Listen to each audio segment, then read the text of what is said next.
loves, everything that is happening to us can feel like a protection mechanism. So dependable on how you clench your back, you clench your legs, you hide, and you're not breathing fully with your whole body as a whatever habit, means that you don't accept part of yourself, of the wholeness. And with the love and compassion, we can learn to slowly soften and become that parent or that partner that we so desire. Because in this finding wholeness within, you can allow for the movement, you can allow for whatever happens in this life to happen. And knowing that after life comes death, with death comes life, and it is kind of all just one, because life implies death and death implies life by itself, by definition, right? One is impossible without the other. It's really important to understand that that is it. But what I guess is really difficult for me to understand is the in between.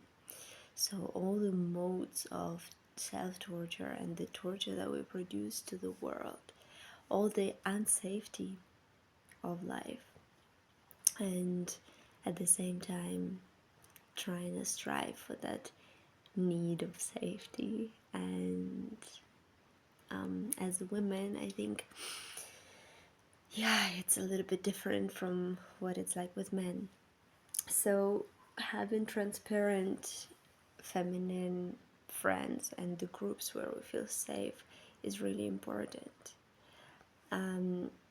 I'm saying that the only way to live this life fully is to be able to accept the death, and is to be able to process the death before dying in the body, how it feels. We won't know what it's like till we die, but we need to process it. We need to process whatever the scariest scenario, the horror movie inside that we have, because that, and only that, the processing of the scariest scenario can open us up to life. Because I don't think there is such thing as absolute safety, but there is such thing as intuition. We all can be scared of potential risk of an atomic bomb or whatever, but all of that ultimately leads to losing control and death. So I would look into that, and I would question that, and I would keep doing this shadow work for life. And that's, I'm not saying to keep ruminating who did you wrong. I'm saying ruminating, allowing yourself new experiences, and allowing the movement, and not staying in the freeze state if that's your pattern. Because this moment tells you that if you do this next thing, you're not gonna die. That's basically it. Whatever the next step you can take as a human towards something that you want, and not die. That's what it is.